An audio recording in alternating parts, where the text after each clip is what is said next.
Hello everyone, welcome to the new playlist on this channel. In this one I will be covering tier lists of the openings for both black and white, for both beginners and advanced players. So I believe that all of you, my viewers, will find something in here. So today we are starting with the video about openings for black from the beginner's perspective.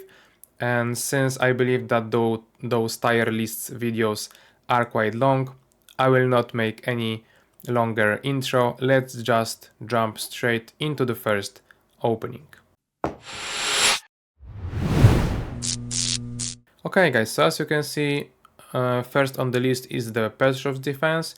In general, I decided to divide the tier list into the, let's say, chapters of playing against e4 and d4, and then I listed them as follows. Firstly, we will discuss the openings against e4, and then ours e5, e4, d5, e4, c5, and so on. I believe that you can understand the pattern. I believe it is much better than just the alphabetical order, because thanks to it we will be able to discuss the options in comparison, while if it wasn't put that way, I believe that you may lose a sense of, okay, what should I play in the Sicilian, this one or this one? Today with me you will cover all the variations all together, meaning that you will have better understanding of what to play and what not to play. So let's start with Petrov's defense. I believe that at this level Petrov's defense is purely an avoid, mostly because when you are playing this opening, it's like, what are you really hoping for? All you are hoping for is grabbing the e4 pawn, but wait, it's like you have the e5 pawn hanging also. So not only that, if you are not cautious, if you are only a beginner player, you may end up playing a move like knight takes e4, which will lead to the very interesting, but for white, option of pinning the knight and making some damage to us, meaning that Petrov's defense is reserved purely for better players, I would say. So at this level, please don't go anywhere near it. Second, it will be the Philidor's defense, sorry. Philidor's defense goes similarly to the Petrov's defense. The difference is that at the move number 2, we don't develop knight to c6, which will enter another openings by d6. And I believe that this d6 move is not the greatest one either, since the problem is that the bishop is blocked. And with this blocked bishop, you will not find yourself in comfortable situations in which you have good development.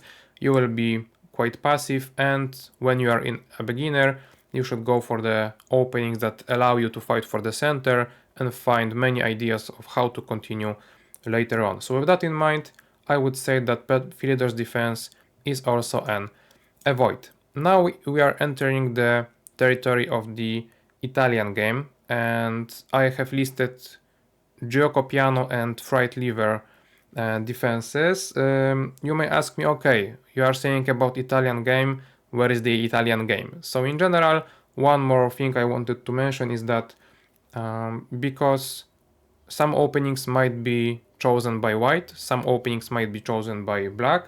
In this video I will be covering options by black, meaning that the Italian game, which is the bishop c4 move on the move number 3, is really a white's choice. So Italian game, we are entering with white pieces, and then our reply defines whether we would like to go into gioco piano or fried liver. So that's why I have listed those two and not Italian game as a whole.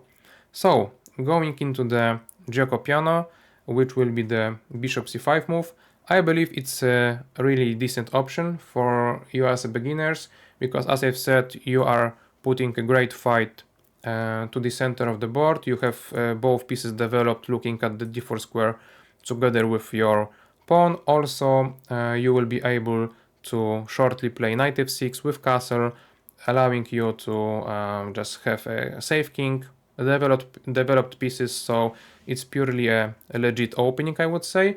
Fried liver is popular mostly because of the name, I would say, and also because of the fact that white can crush you, and you as black really don't have that much options to win against the opponent. The problem and the difference between knight f6 and bishop c5 moves, which seem to be quite okay, both of them, is that even though you are getting closer and closer to castling, the problem is that with this move you covered the diagonal for the queen, allowing white to jump to g5. And as we know, f7 square is the weakest one in the whole army of ours, and with that pressure it's not easy to deal with, especially at the beginner level.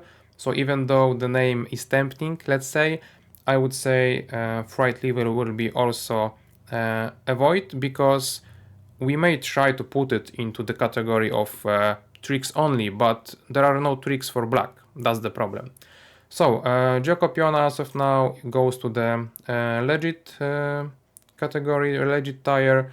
Fright lever, let's put into the avoid. Later on, when there will be more openings in each tire, I will try to also think about, okay, where to put it in the specific tire. As of now, I'm just, putting them there. Okay, next on the list will be the Berlin defense and Steinitz defense. Berlin defense is quite known. Steinitz defense may not be as known, so I will explain to you guys what's that all about. So once again, I have not listed Ruy Lopez because Ruy Lopez itself is the choice of the white player, and because of that I opted for two solid options to include them in the tier list, one of which will be the Steinitz variation, Steinitz defense, simply covering the e5 pawn, which is logical since the bishop on b5 attacked c6, therefore the e5 also, and the Berlin defense mostly due to its popularity on the higher levels. So, as you may imagine, if you are a beginner, you should not really enter each opening that is played by, let's say, professionals. So I would recommend to you Steinitz variation, Steinitz defense much more, because in the Berlin defense, the whole idea of it is that you don't care about those exchanges because you also go for the e4 pawn, but opening the e5 may cause you some problems similarly to the Petrov's defense.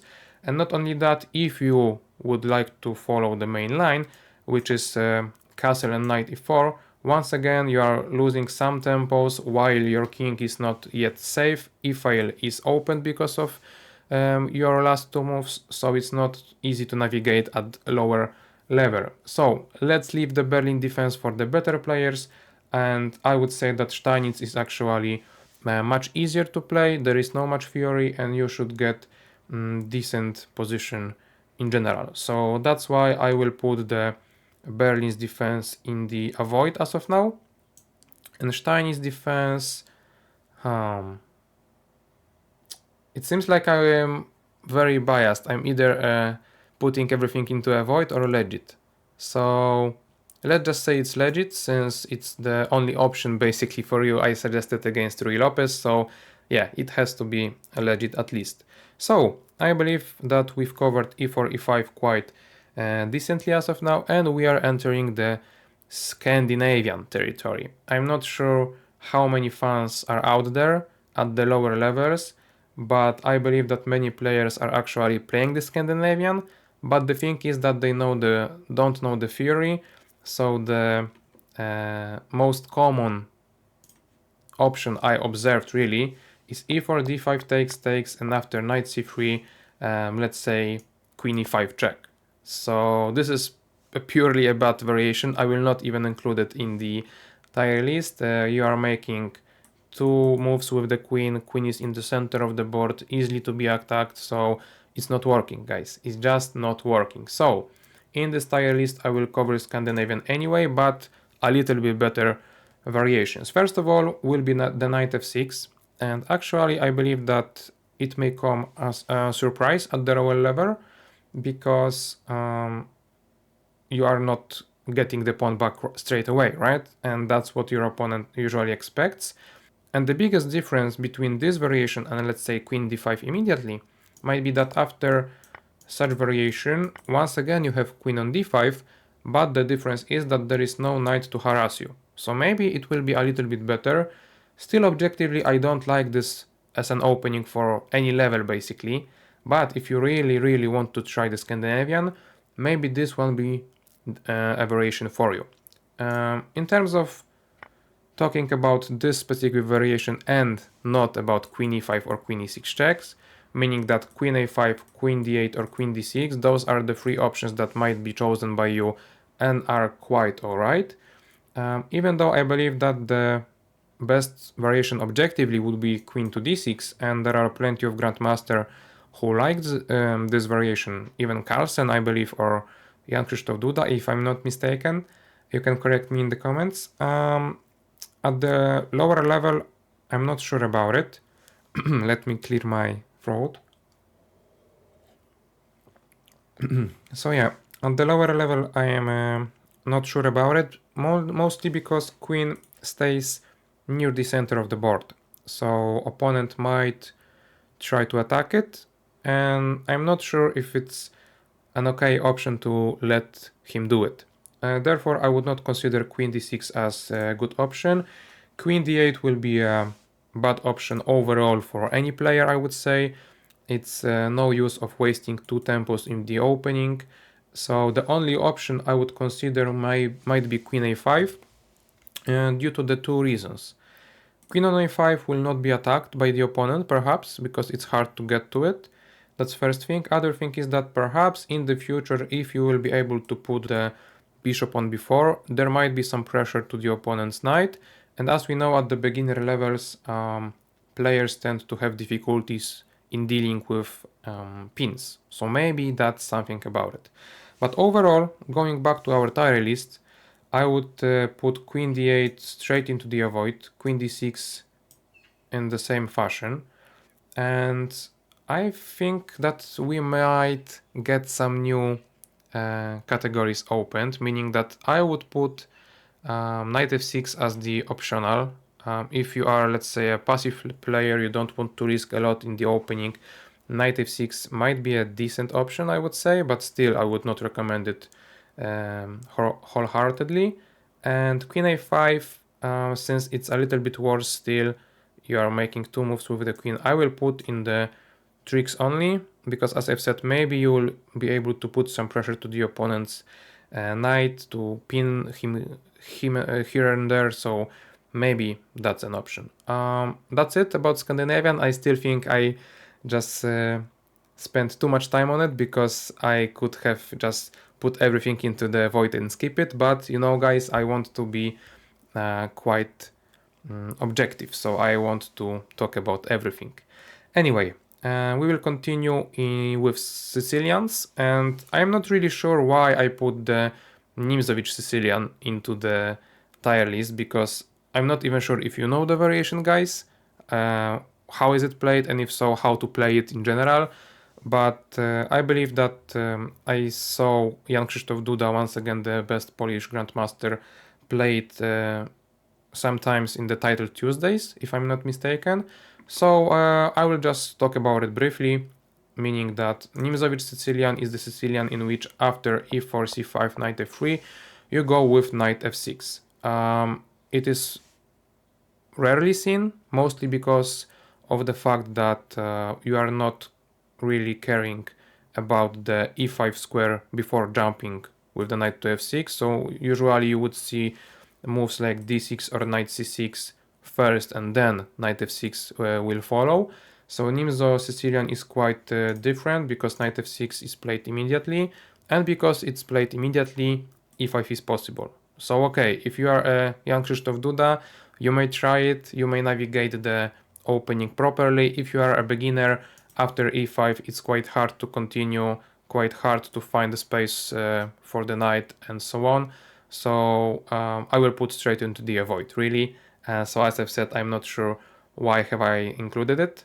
Okay, so now we can try to maybe put the avoid category in order. So I believe that Petrov's defense is quite solid, so even though it's an avoid, it might be at the top of it. I would maybe say that Scandinavian with queen d6, if you know the theory at least, might be up a little bit, since it's quite solid also. Philidor's defense is solid but passive. Scandinavian with queen d8 will be the complete trash, I would say.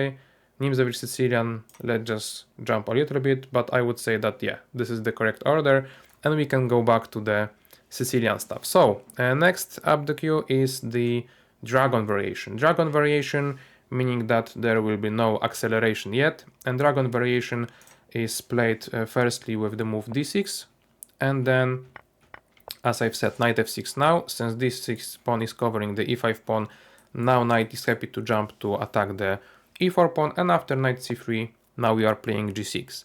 So it was, I believe, more popular variation back in the day, let's say. As of now, it's not that popular mainly because accelerated dragon takes over in popularity, especially at the lower levels. And I will explain to you guys why is that. So if we will follow the main line, let's say, we can see that we got to the position in which the castle are opposites, meaning that both sides has to go for the attack. And the problem is that white will be usually a little bit faster with the attack, meaning that we really have to know how to deal with the pressure. If we don't, we will quickly lose. So it's not the best option for the beginners. If you would like to play a Sicilian and you would like to play a structure in which you still have this dragon bishop, let's say, I would recommend more the accelerated dragon. Accelerated dragon omits the d6 move. And why? I will give you a sample line. So in the accelerated dragon, if we have the, let's say, a main line similar to the normal dragon, at this point, since our d pawn has not moved yet, we have one more tempo and we can push d5 right now. And the idea is that even if you have opposite sides castles, when the center is open, there are plenty of pressures there, it's really hard to start the attack on any side of the board. And that's the whole idea. We want to play accelerated dragon and not allow the opponent to attack us on the king side, which makes this opening much better since we got this dragon variation that all of you guys want, but without having to face the attack on the king side. So I know that I got quite deep into the opening, maybe a little bit over the beginner level, but I wanted you guys to know the differences between the normal dragon and accelerated one. Obviously against both it's hard to get into this specific position because white quite often perhaps will just change the line, will not go into the main line but some sidelines perhaps here and there. So yeah, that's the problem always with any Sicilian and any opening in general, but this is the biggest difference. Therefore, I would say that accelerated dragon, at least for me, has to go into the legendary section. I teach it myself, I played it myself also in classical games, even against grandmasters, so you may try this at the higher level, and at the lower level it's working amazingly, also against those sidelines I've mentioned. So I have them worked out and my students are very happy with the accelerated dragon. So that's why I will put it into legendary section. In terms of normal dragon, it's not purely an avoid because you may get to know the structure itself, and the good thing about dragon is that, okay, there are plenty of variations involved, but the structure seems to stay the same. And because it stays the same, you have a chance to get better and better with the structure overall, which will then lead perhaps to your overall better play in terms of specific variations. So it's not purely an avoid. I will not put it into legit section either, so I will put it as the optional, maybe over the Scandinavian. I mean, any Sicilian should be over Scandinavian, to be honest. So that's that. And with that, we are jumping into another very sharp option for the Sicilian, which is the Najdorf variation. Najdorf variation starts with the move d6, and then after the sequence that we already saw with the dragon variation, right now we play a6. This is considered as one of the sharpest variations ever in terms of openings. So purely for that reason, I would not recommend it for you guys as the beginners. The thing is that in Dragon Sicilian, let's say, you had the possibility of getting the very similar structure each game. In the Najdorf, you have no guarantee that will be the case. For example, after bishop g5, since the pin is there, perhaps e6 will be the main move. But after, let's say, bishop e3, you might as well play e6 or e5, changing the structure completely. Also, the opponent might try to trick you in many different ways. He can play f4 or f3 or h3 or a4. There is so much theory that I will not get into it any deeper. The point is that in general at this level you should not go into this variation, near this variation ever. So I will put it as the avoid, maybe somewhere around like Fright Lever or something, because Philidor's defense is solid, Najdorf Sicilian is not solid at all, I would say. So we have that covered. Now we can go into the classical Sicilian. Some of you may not know what it is. Some even perhaps Grandmaster don't know what it is, because overall there is always the problem of names of the variations and the openings. So classical Sicilian, at least for me, is the variation in which you place both knights first and then play d6. Obviously you can get there with few different move orders, which will be, for example, d6 first and then jumping with one knight and the second, right? So there are plenty of possibilities to get into the classical variation.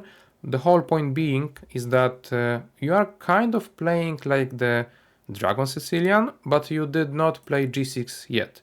And it may confuse your opponents, and I believe that overall classical variation is very much underrated on all levels, to be honest. When playing black, I always had a pleasure of playing it. When playing white, I always struggled what to play. So I believe that even at the expert level, it's quite a decent option. And at the lower level, because of the surprise that you may give to the opponent, it's also working quite well. I will just give you one sample line, which is bishop e3. As we've seen in the Dragon Sicilian or Knight of Sicilian, this was a very nice move, and usually in many Sicilians this will be the case, it should work. However, right now in the specifically classical Sicilian, you have this move knight g4, thanks to the fact that you delayed the development of the f8 bishop, but you opened the c8 bishop. c8 bishop now covers the knight. Knight attacks the bishop on the e3, this knight attacks the knight on d4. If white will just go away somewhere with the bishop, you have queen b6, you are targeting all the dark squares, and it might work quite nicely. There were plenty of games which ended like this, and this is the trick, you may say. Okay, so it should go into the tricks category, but as I've said, this variation overall is very nice to play. You can then perhaps switch to the Dragon Sicilian, Dragon structure. So overall, I would consider this one as I've said, very much underrated variation. And because of that fact, I will put it into the legit section. Not sure yet where it will be placed because there are plenty of Sicilian to come. So after we will discuss the Sicilians, we will think about the specific order. So next in the line we have Sveshnikov and Kalashnikov Sicilians. Once again, you may be fooled with the names because like, what's that? I know it as the Loventhal variation and some other variation. Yeah, sure. But as I've said, back in my days, sometimes the names were different than nowadays. I know them as the Sveshnikov and Kalashnikov. So how do they go? Knight c6 first, and then the whole idea of both variations is to play e5 quite quickly to harass the knight on d4. And in Sveshnikov variations, you will firstly develop the knight to hit the pawn, and after knight c3, now you will play e5, and in the Kalashnikov you will play e5 straight away. So even though I've put both of those variations in here, they are quite similar to each other because they can very often transpose. So for example, if knight goes somewhere, you can play then a knight f6 followed by a knight c3, bam, you go into the Sveshnikov. However, I believe that there is merit to say that Kalashnikov, which we see right now on the board, might be a little bit better because your opponents have to know that the move in both variations is knight b5, because this move creates a strategical weakness of the d6 square, where the knight can jump to. And the problem is for the opponent that very often they just don't know if that's the case. So they will take you on c6, they will play knight b3, both moves allowing you to put immediate pressure to the center, because this knight played 3 moves already and didn't gain much. And with that, we can try to put pressure to the e4 pawn. To put pressure to the e4 pawn, d5 is coming. So we are very active. We are playing calm and developing moves. And we have castle on the way, so we have basically no problems whatsoever. Same thing applies in this variation when white takes. You may try to pin him and push d5, and this is basically this one variation that I would say Kalashnikov is a little bit better maybe than Sveshnikov, because you don't have to play knight f6 in order to put pressure to the opponent, and maybe this will be the case why he will be very scared and will start playing bad moves. Anyway, knight f6 would be still recommended, so I would consider, as I've said, both variations as very similar ones, but due to this one little nuance, I would say that Kalashnikov will go into the just legit section, and Sveshnikov will be as an optional one at the top. So this will be the difference. Okay, now we can go and discuss O'Kelly Sicilian. You may not have heard the name. I myself heard it like not that long ago, mainly because I always considered the variation O'Kelly as the nameless, because the O'Kelly variation goes like this. And a6 move will be, let's say, introduction to all the other Sicilians that we have left. But the whole idea is that O'Kelly is a thing between Paulsen, Taimanov, and so on, and Sveshnikov and Kalashnikov. Why is that? If white plays it correctly, you will perhaps get the structure like this, which will be, as I've said, Taimanov or Paulsen. But if white wants to go with the d4 move, then we enter the territory of Sveshnikov-Kalashnikov stuff, but with the difference of not allowing the knight to jump to b5. So this is quite nice. However, those tricks, from our perspective, are quite hard to navigate at the beginner stage, let's say. Because even though you might get what you wanted, which is the fact that you pushed away the knight, he is on b3, this a6 move is not developing anything. It's creating a little bit of a holes, let's say. So overall it might be an amazing surprise if the opponent does not know what to do, but even with not ideal play, white is not that much worse. So I would say that O'Kelly is quite a nice try, but overall you have much more decent options to choose from. Therefore, O'Kelly goes, I believe, into the tricks only category. So with that, we are entering the territory, as I've said, Paulsen, Taimanov structures. And what are the differences? Paulsen variation is considered as the combination of e6 and then a6, which opens this bishop, which covers b5 square, so those knight jumps are not available for the opponent. And also, because you have not closed the c5, you might have such tricks as queen c7, bishop b4, knight f6, so putting the pressure to the squares that we like to pressurize as black in the Sicilian. So I'd consider Paulsen as quite a nice option, but also quite a complicated one. Once again, white has many choices. Even if they don't know the theory, it may be hard for you to continue later on. It involves a little bit of knowledge, so if you are beginner, I would not recommend it perhaps. But if you are beginner aiming to go step by step higher and higher, perhaps Paulsen might be an interesting try, which will allow you to fight for the initiative straight away from the opening. Taimanov Sicilian will be quite similar, but with knight c6. So the idea is that with that move we are closing the c-file, so there will be no such powerful pins there, but we are putting the pressure to the knight. So this is something for something, as usual in chess and in the similar variations. Also, the little bit of a drawback is that knight b5 might be played, once again trying to target this square. However, once again, it will not be that common at the beginner level, so you don't have to worry much about it. And still you can try to later on play queen c7, a6, so it may transpose Paulsen into Sicilian, Paulsen into Taimanov Sicilian in general, so I would consider both of them as the similar ones. So where to put them? I like Taimanov myself. I played it my whole life basically. So I will say that it may go into the optional section. It's not an avoid, but perhaps I like the Paulsen variation a little bit more because it has this surprise for you guys.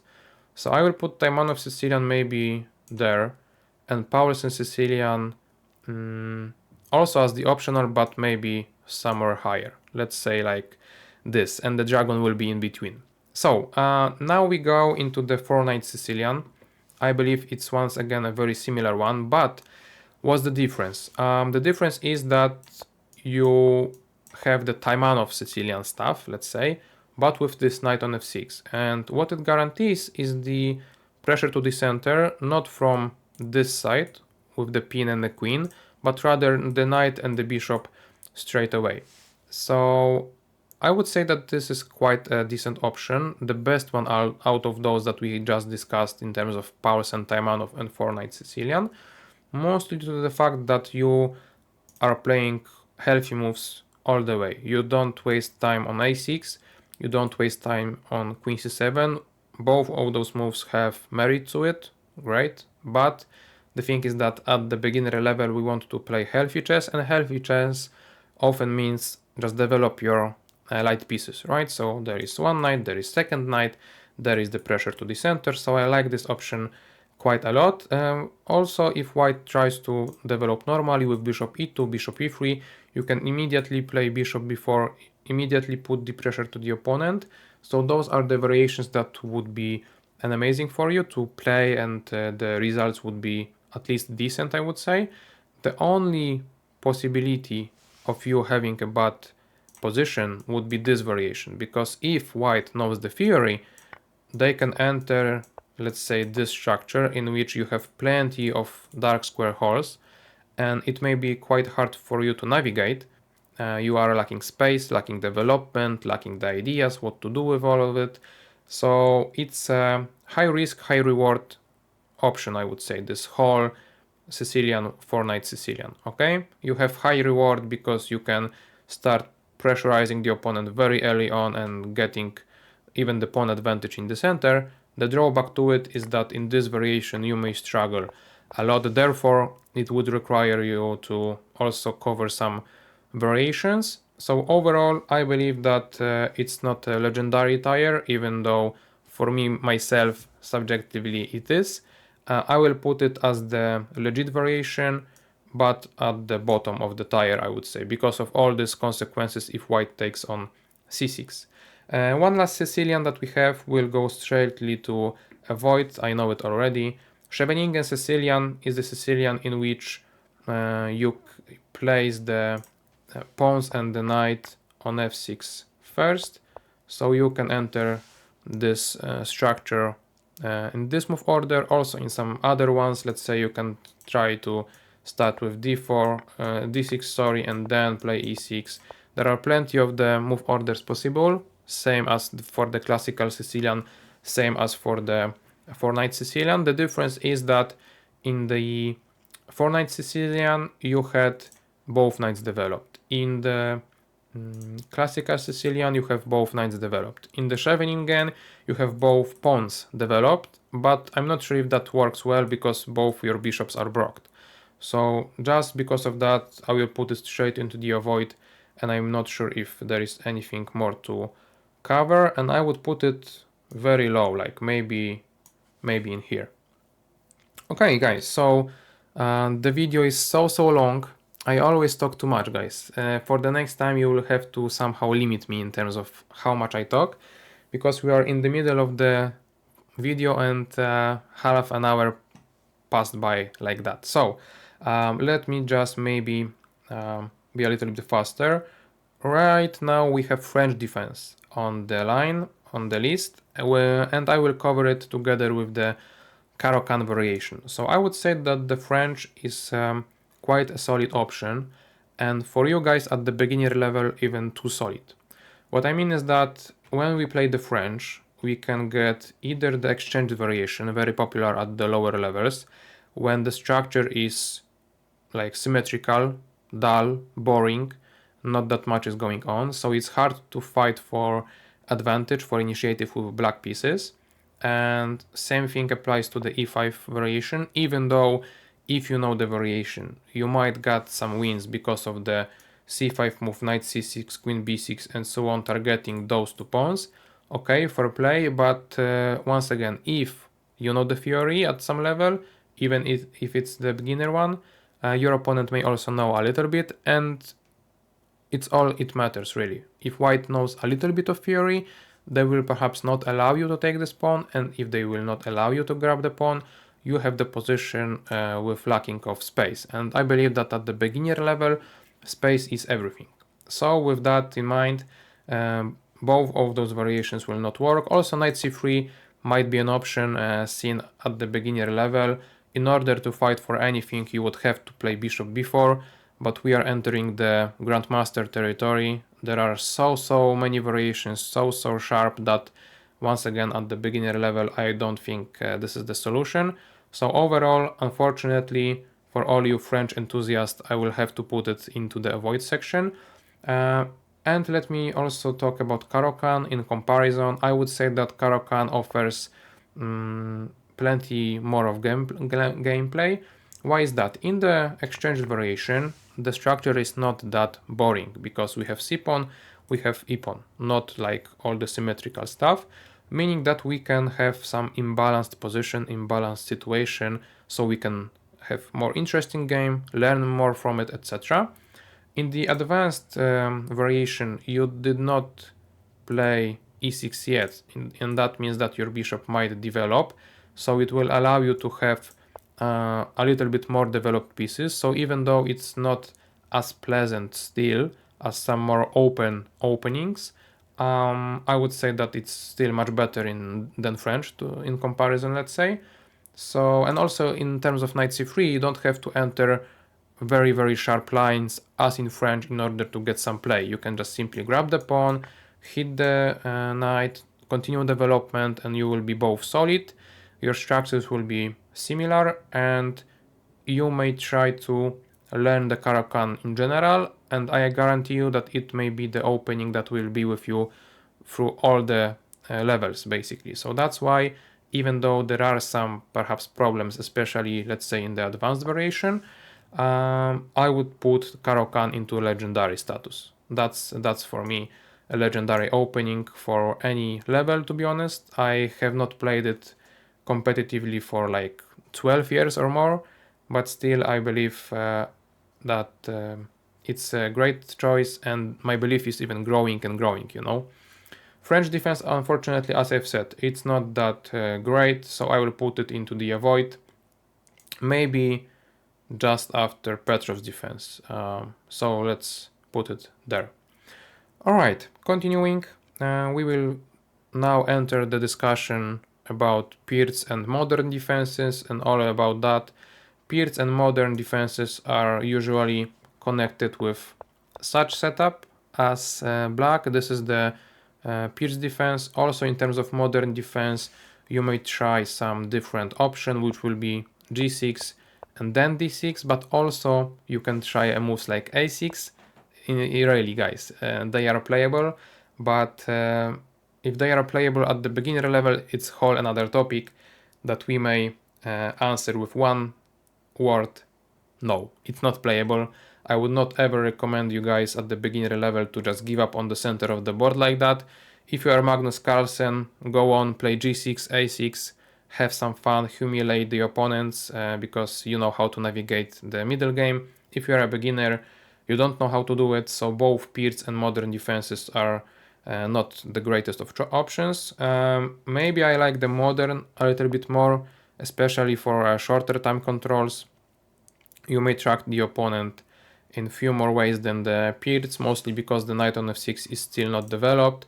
So you may try move like this, even though it's objectively one of the worst choices that you can play right now. I myself played it sometimes in the bullet or blitz sections. I do not recommend it, to be honest, but if you are a tricky player and you would like to consider yourself one, maybe modern defense will be slightly better option for you than the pierce defense. But overall, both options I would say are not that great. So modern defense might go into the optional tier, but pierce defense will go into the avoid tier.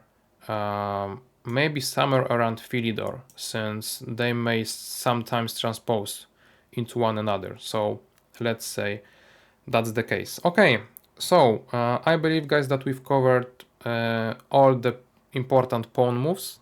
So e5, d5, c5, e6, d6, c6, g6.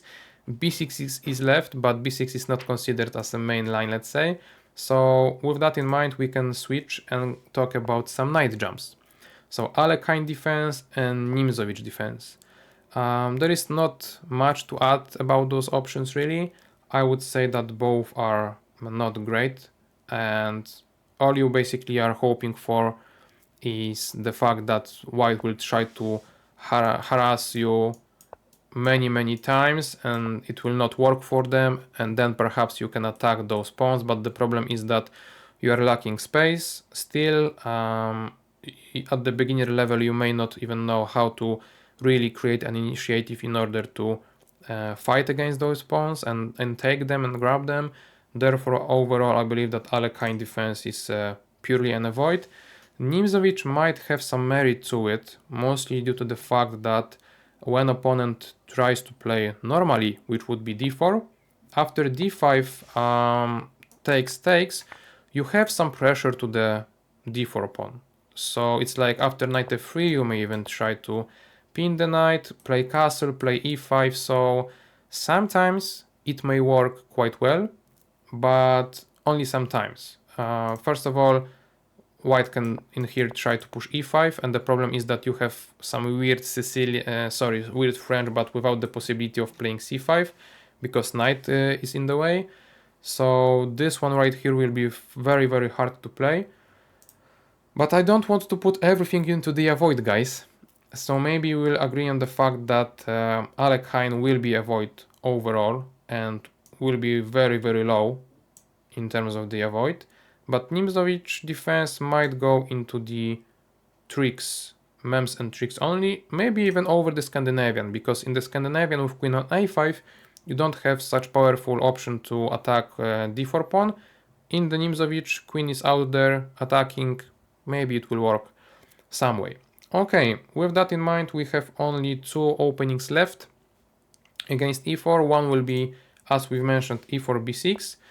So even though it looks terrible good for you guys, okay, wait, I need to change the... Alright, there you go.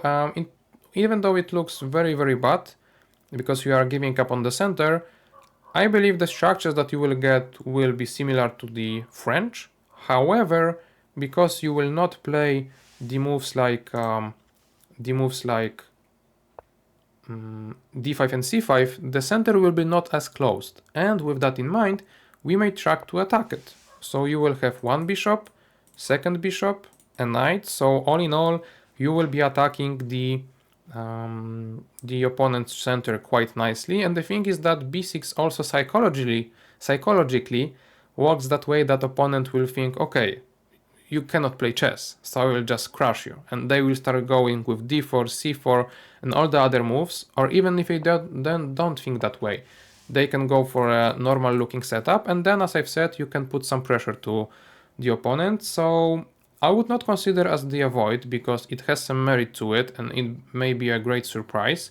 Overall you are not, let's say, learning a proper chess, just some tricks on how to get the e4 pawn for free because your opponent will allow you to do so in that instance, for example, or let's say in that instance, right? There are plenty of opportunities like that, so I quite like it, to be honest, but still I would say that overall I would not consider this as an optional even, but memes and tricks only, I believe it's quite fair for it. Okay guys, quite deep into the video. I will think about dividing it into the two different sections really, because it's quite a long one already, but I am having a lot of fun. I hope you do too. I hope you did not escape yet. So we can go into the d4 openings.